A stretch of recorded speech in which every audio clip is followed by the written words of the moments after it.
So welcome today to today's episode of Coffee with Chris. On the cybersecurity side, we have Marc Sanders on today, and he is interested in me because he reached out to me through my LinkedIn group and asked if he could put out a series of surveys for a doctoral thesis he's doing, surveying some experts in the cybersecurity arena, looking for some, how to, and I'll let him explain it as after I let him introduce himself, but how to kind of put together things that'll work from the expert standpoint. What are all the things that we need to cover in cybersecurity, kind of looking forward and at future protection?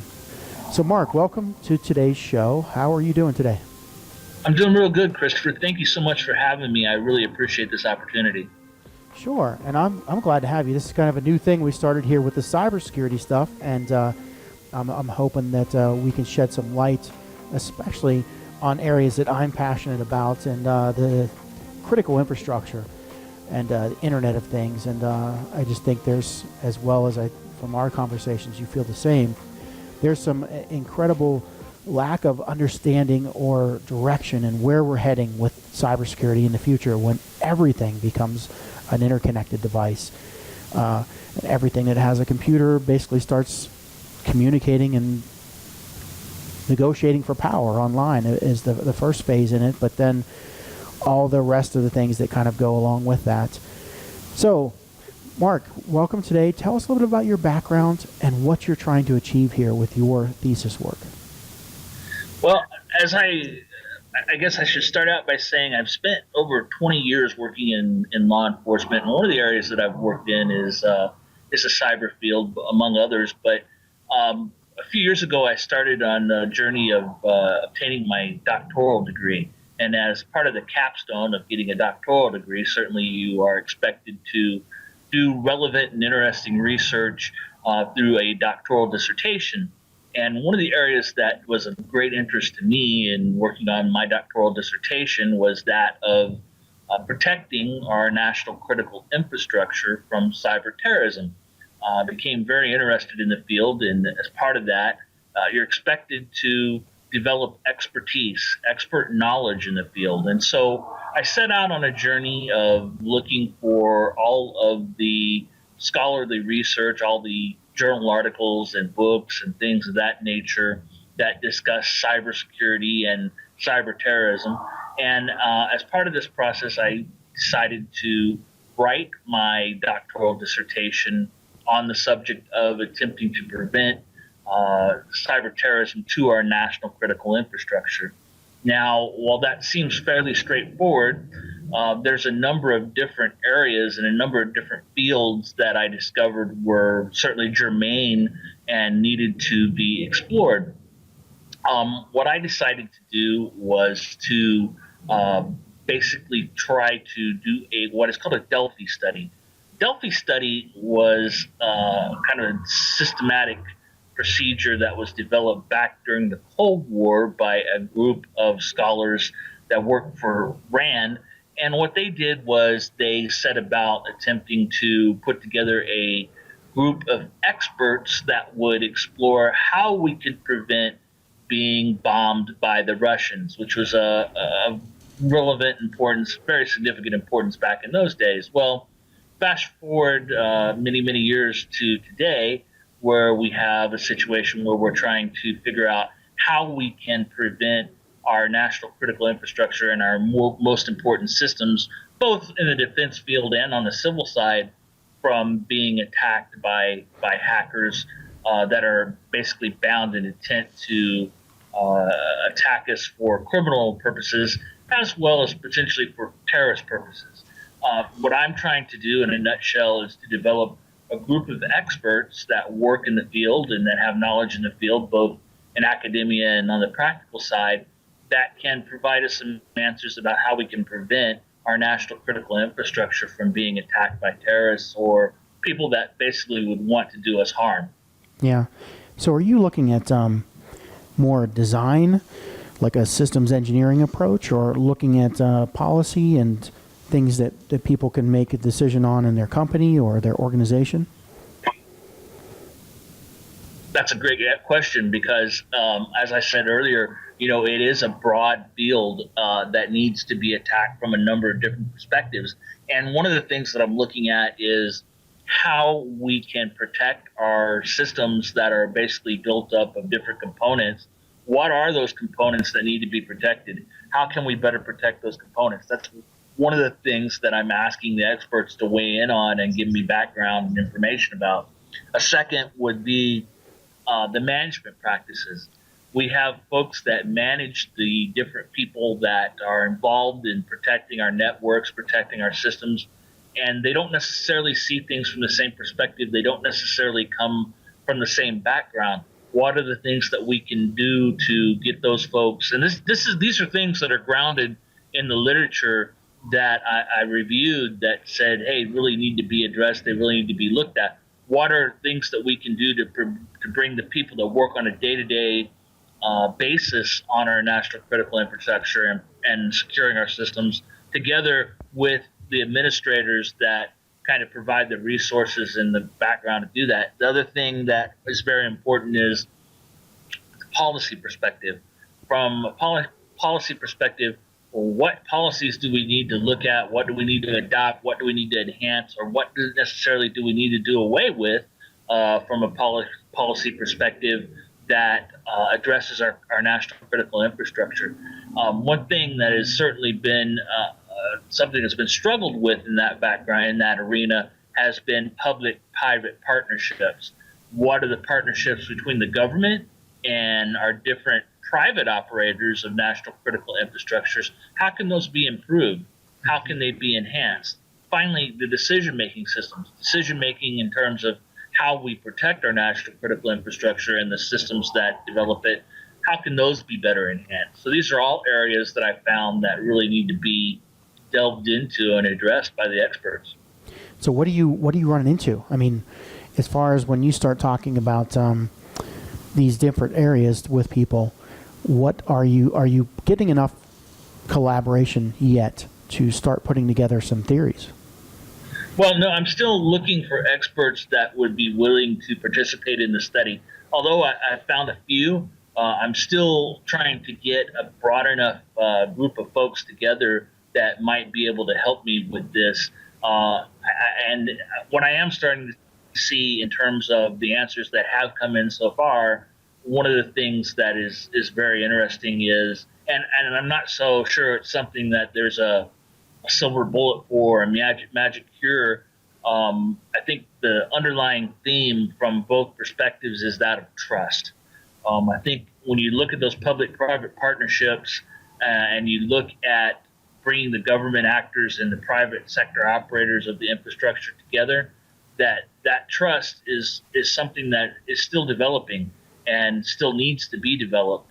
For background, for those that don't know, back many years ago, all the national credit, the water company, the power company, most of the critical infrastructure providers, it was owned and operated by government entities.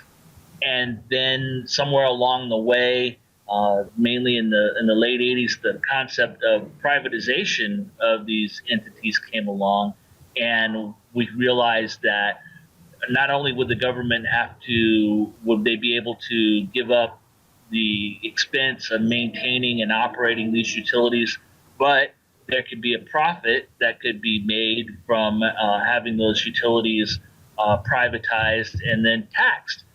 So now, in contrast, by some estimates, up to 90% of our national critical infrastructure is owned and operated by private entities. And that sounded good, but as the technology has progressed as well, we've come into a situation where those private industries have to be somewhat regulated. There has to be oversight. There has to be directives. And now we're at a junction where we have to decide how can we better look at those different ways of going about working with our national critical infrastructure operators to make sure that they're not vulnerable to attack, not only by criminals, but potentially by terrorists as well.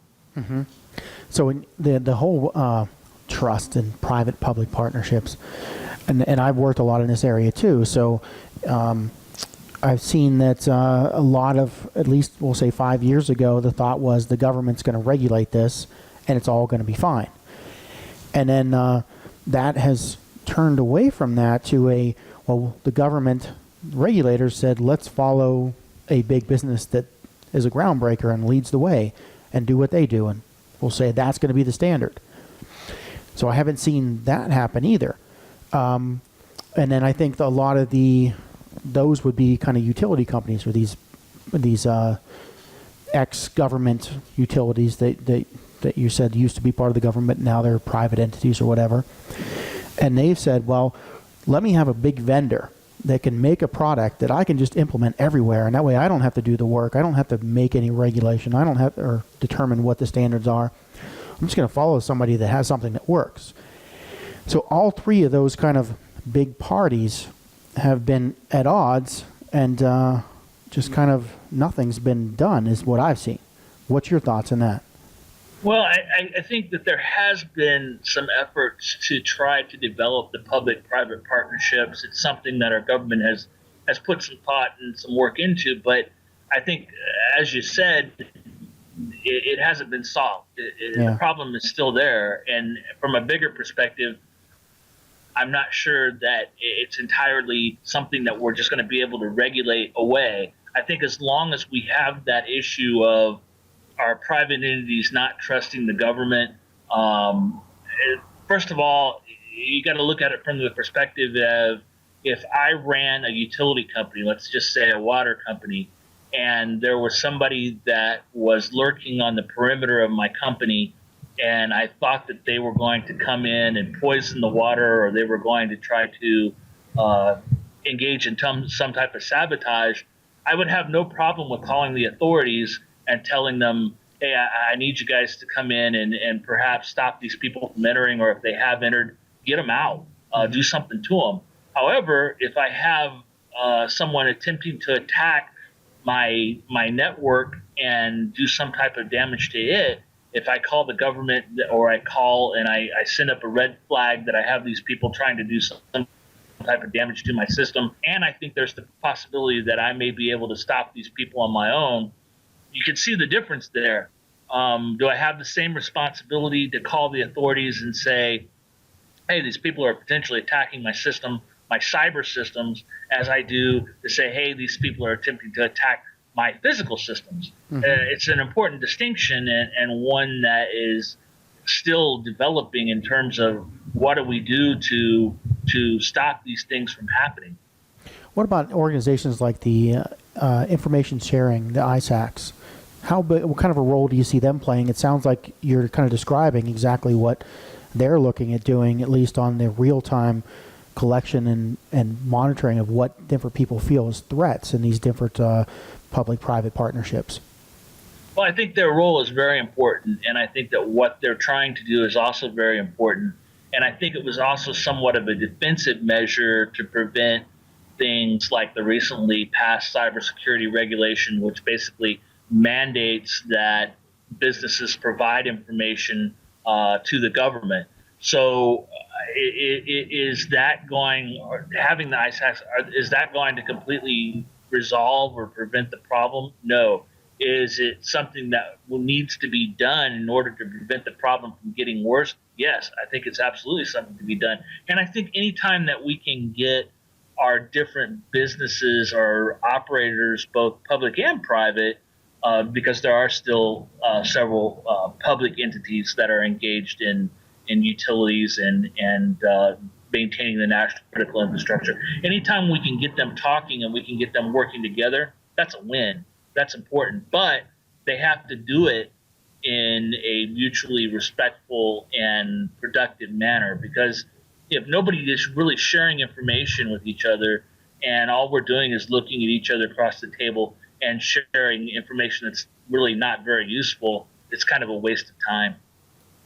Yes. You just hit on something that having spent a good portion of probably 5 years doing several different standards groups in these government public-private partnerships attempts at talking, the mutually respectful manner that you said, what I saw in almost every one of these organizations is such a bureaucratic power play of one organization being basically the ultimate authority and trying to solicit information that they wanted from multiple entities coming in. We'll say smaller players, businesses, consultants, people just trying to find a way to make a business or make a way in this arena. But it was a very much a one-sided, one-directional conversation.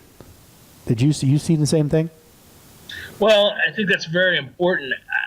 I really don't have the same experience that you have and some of the other folks that I'm leaning on to help bring this to the table. But I think that really brings up one of the crux of the issues that needs to be explored and that I really want to delve into in my doctoral research. And that is, how do we bridge that divide? How do we bring the public-private partnerships together? I know I'm certainly not the first one to have looked at this, but I have been unable to find any research where somebody said, rather than me just sitting down and trying to solve the problem, why don't I go to Christopher Garag and 5 or 10 or 15 other people like him that have background and expertise in this field, and why don't I ask them, what can we do to promote that mutual respect? What can we do to get these two sides working together in a meaningful and productive way? Because I've yet to be able to find any research where anybody has necessarily done that in a way that has solved the problem. Is it possible that we can't establish that mutual respect, that mutual trust? I don't know, but I think that we would be remiss by not attempting to do so, and that's what I hope to do. Yeah. So, and I know you're familiar with my work, but I sat in a lot of those type of meetings, and I realized that we weren't talking the same language. So I was from this background of EE and industrial controls for many years, and only later in my career got associated with what I call information security, InfoSec. I always kind of abbreviate it. And I wasn't talking the same language as the people who did InfoSec, but when I looked at the numbers, 95 to 99% of the people in all of cybersecurity and all these groups come from an InfoSec background. So it was an underrepresentation of a whole kind of, we'll say, side of a market that is probably as big or not even bigger on the industrial controls EE side, the electronic design, than on the computer science InfoSec side. And so I set out, and you've read some of my work over the last probably 4 or 5 years to try and define the gap and define what the difference is. And the biggest thing I came down to is, from my whole career in working with industrial controls, all the designers, all the manufacturers, all the implementers, we don't care about data. And data is transferred as commands. And if you transfer the same command 100 times a day over a communication because you're just turning on and off something mechanical, that information is not even valid in any to save. So there's no saving, there's no memory on most of these machines that do industrial controls and mechanical operations. But yet, information security, InfoSec side, 100%, I would say almost 100% of their effort is spent on information. So you have one whole half of cybersecurity that doesn't care about information, and another half that's all their whole cybersecurity approach is based on. And that divide and that gap seemed to be prime number one when I started evaluating how to bridge this and how to make these kind of groups come together. So what's your thoughts on that? I think that's also very important, and that is such a prime example of what I'm talking about when I say that there is a divide between those who actually do the work on a day-to-day basis and those who administrate, those who manage the work, and those two worlds not necessarily being together. But another important part of that is we have this data flowing back and forth from these devices, our supervisor control acquisition systems, and in a lot of cases, it's not encrypted. That information is flowing back and forth, and people are able to basically pilfer that information, basically insert themselves within that information. That's one of the other big parts of it. So you can see how many different aspects we just identified. Number one, we have an information vulnerability in our systematic components. That's one of the areas that I really want the experts to weigh in at and look at. Number two, we have a management practices perspective there. Number three, how do we solve that problem? Do we implement a policy that says, hey, let's go ahead and make sure that the data is encrypted? It has to be. There's a standard that says that it has to be. You can see where I'm coming from. There's a number of different relevant and germane issues that really need to be focused on and really looked at. Yeah, and you when you hit each one of them, the first one is I started trying to say, what is the divide? And then how does that divide affect what you're trying to do, say confidentiality? And for one, I mean, yes, you don't really care about data on industrial control systems. It's just very small commands, very lightweight.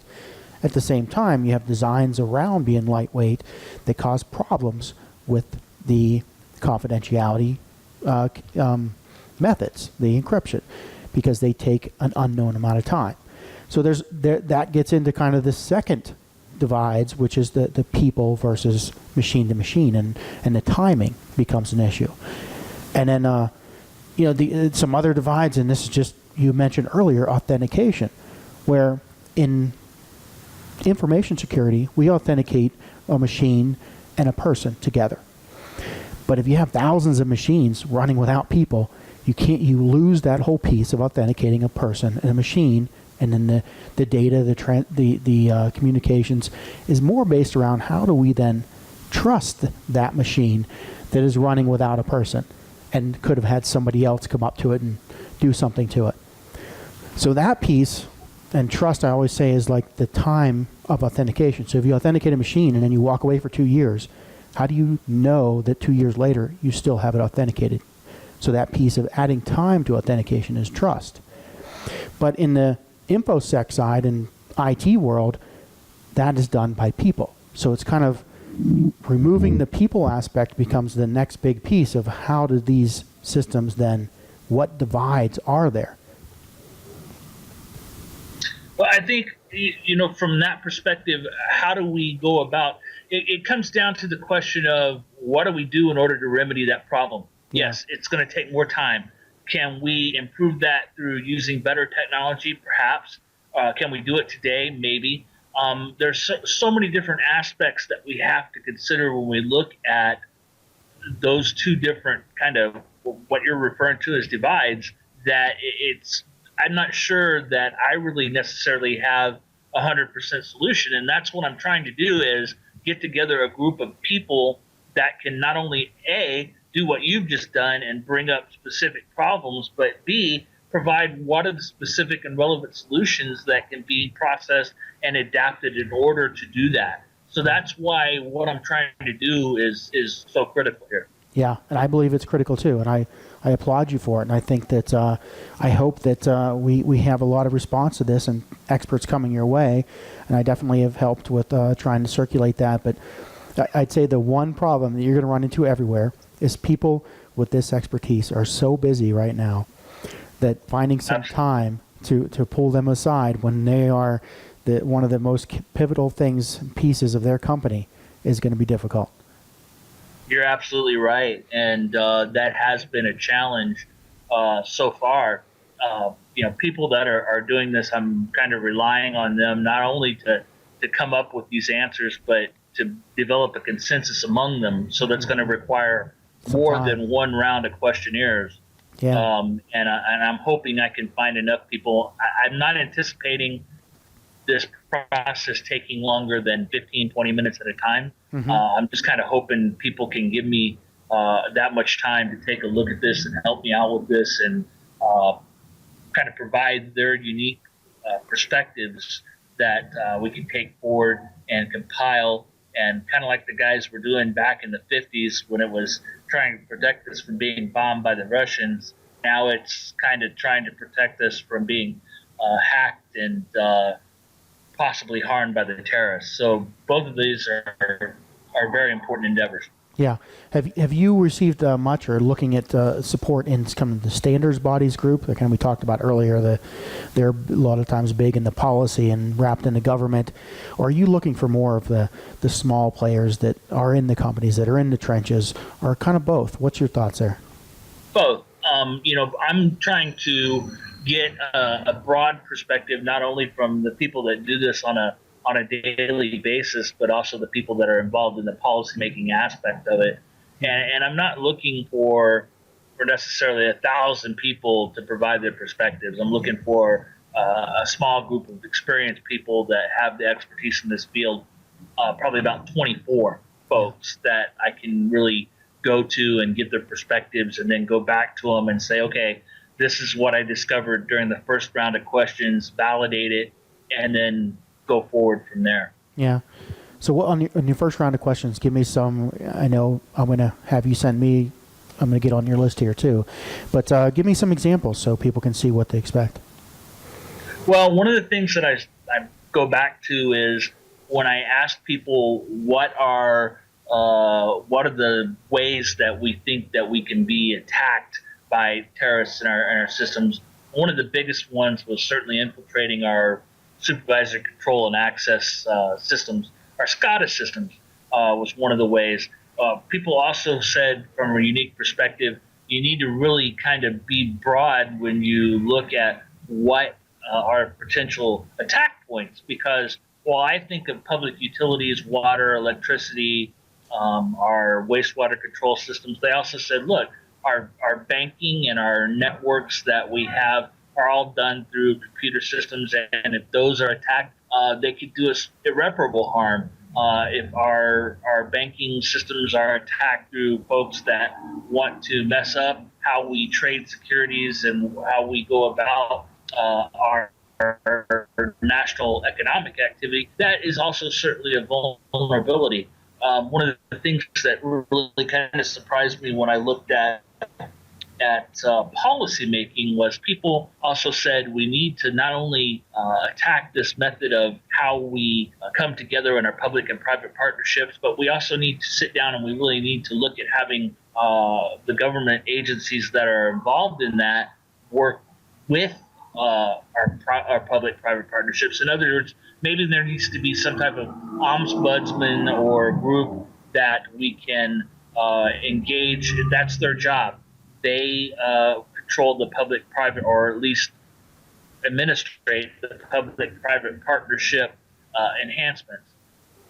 One of the areas that I'm really interested in this whole thing is the decision-making processes that we engage in going ahead and developing policies for enhancing and developing our cybersecurity framework. One of the things in government, I'm sure you know this, people that are listening certainly know it, is that it's very disjointed. It's there's a lot of there's no single government entity that is involved in cybersecurity and is the be-all, end-all. We have so many different agencies across our government in both the civilian and the military world that are involved in protecting us from cybersecurity, and bringing those groups together and having them work together is something that we want to do, but how do we do it? And that's why I need this buy-in from the experts that can sit down and can look and say, these are the things that we need to bring to the table and we need to focus on. And I really haven't gotten a lot of feedback that has been entirely useful in that area. Yeah. Well, I wish you luck, and I think you have a hard road ahead of you. I will help out where I can, and I hope that this sparks some more people to join in on this, because I mean, when I heard what Marc is doing, I was like, this is something that's needed by several different sources. And like you said, though, every organization in the government has claimed their hold on that they are the king. And going back to what we talked about, the mutually respectful manner has not existed anywhere I've been. It's been an authority and a group of minions is how it's been approached from every different department in the government, thinking the same thing and thinking the same thing of another group that's also in the department or within the government. So I would hope, and my thoughts are that this is actually, if we pull together a grouping of, we'll say the lower tier. How would I explain that? If we pull together a grouping of small players, might be better than to keep going down the path of the big players and the big groups in the government, because they all have, we'll say, a major ego involved with that. They're already doing everything, and they're the center of attention, and everybody kind of needs to orbit around their activities. And I think that is where all of them fail and fall short. Absolutely. I think it's kind of like the folks did back in the 50s at the Rand Corp. They got together a group of people and they said, okay, specifically, how can we address this? How can we attack this? Where will the bombs fall? How many bombs will it take to retaliate if the bombs do start falling? And, we're looking more from a defensive perspective here.